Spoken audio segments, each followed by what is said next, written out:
What's up, Tech Gang? Stefan here from TechRight. Today we're going to be going over the pros and cons of the new Galaxy A13 5G. Stay tuned.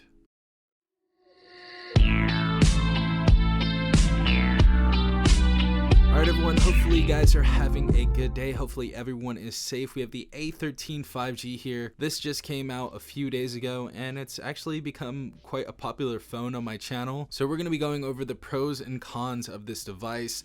We're going to start off with the pros and get into the cons right after. So first and foremost, this is an affordable phone, very affordable. When you switch over from another carrier to Metro by T-Mobile, I believe this is actually free. I added a new line, so this was only $79.99, so very affordable, and for the price, the specifications are actually really decent. Second pro has to be the 6.5-inch display, and honestly it is a 720p display, but this display is very nice. We have some very decent color on this display. There's really no bad view to look at this phone.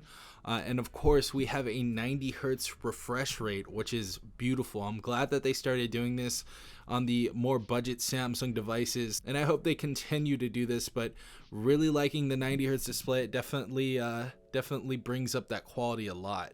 Next pro has to be that this has a huge 5000 milliamp battery with 15 watt fast charging. I've been able to go through a day with this device, so it's going to have really good screen on time.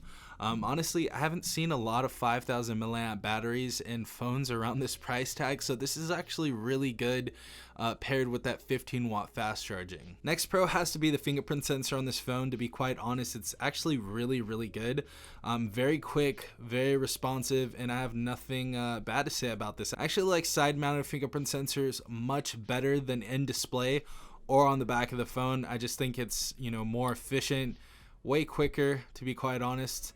And yeah, I'm really a fan of that. Next pro has to be the smooth multitasking. Now, going through this phone, if you guys are using multitasking features, the MediaTek Dimensity 700 chipset is actually pretty decent on this phone. I really haven't had any issues, and I think it's definitely more than powerful enough to do your multitasking and playing games and all that good stuff. So really like the processor in this phone, and I think it is fair at this price tag. Speaking about the processor and the internals, this device actually has a generous 4 gigabytes of RAM. Now, I think this was a good move by Samsung. There was a lot of devices, especially last year around this price tag, that had about 2 gigabytes, and it looks like we're going up to 4 gigabytes as like a base budget phone. So I'm really liking that, and playing video games and stuff on here is honestly perfect. Played Call of Duty, PUBG, Temple Run 2, and if you guys want to check out that video, I'll leave it in the description down below, but it definitely can handle high intensity graphic video games. So if you guys want a cheap gaming phone on the budget, this is definitely something to go with.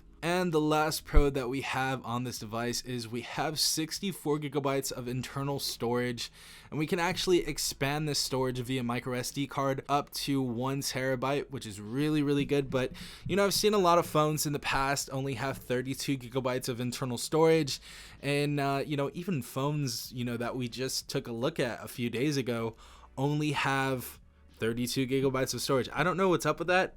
Even around the $150 price tag, I think that's very low. I think the base should be 64 gigabytes, but we have room for expansion on this phone as well as 64 gigabytes, so I think that's definitely fair. Getting into the cons of this device, the first one, this one has no Gorilla Glass protection on it whatsoever. It actually doesn't go into detail what the screen is made of or what company produced it, so it's just a glass screen, and I want to do a drop test on it later on, but I think I'm going to put it through a few more tests. But this doesn't have Gorilla Glass or even Dragon Trail, so if someone knows what glass they use, definitely leave in the comment section down below. That is much appreciated, but I'm not sure. Moving on to the protection of this phone for our second con. This actually has no IP rating, so no water or dust resistance on this phone at all. And I'd actually like to, submerge this in water and see what happens, to be quite honest. We did that a few times in the past, and, we were honestly surprised at a few of them. So I'm wondering, did they just not pay for the rating to put it on here? We'll see later on, hopefully, but, As it stands, no water or dust resistance. Next con has to be that there is no wireless charging on this phone. Considering this is an all plastic build, I was hoping that it had wireless charging. Not for me, for the customer, obviously. I don't really use wireless charging too much. I don't think there's really a reason to be quite honest. It's much of a slower charging options, especially on these budget phones, but there is no wireless charging. So people out there that want to get this phone that are fans of wireless charging, I'm very sorry. Our next con is going to be the 5 megapixel front facing camera. Now this camera is very lackluster, to be quite honest. It's not really a good experience. You know, in decent lighting you can take a decent photo, but the photos just don't come out clear. They're very grainy even next to a light, and you know, I just don't think the detail is really there. But we're gonna go into further details on the rear facing cameras, and I'm gonna tell you about those because I think those are much better. Next con is that there is a non-removable battery inside this phone, so we don't have any back. I don't know if anybody out there does not like that, but I'm hoping that later on maybe they can bring the removable batteries back. That would be really cool, but no removable battery. And the last con, something I actually very much disagree on, is that they don't actually have a wall charger inside of the box. And we'll go ahead and turn that to the side for you guys really quick again.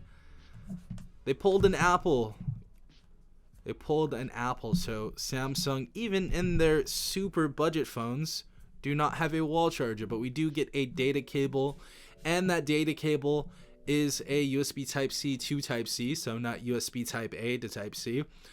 So that's cool, but you know, you're gonna have to buy your own charger if you don't have one, so you're kind of SOL if you don't have one. Yeah guys, those are my pros and cons of the new Galaxy A13 5G. If you have any more pros and cons, definitely leave them in the comment section down below. I'd love to see your guys' opinion.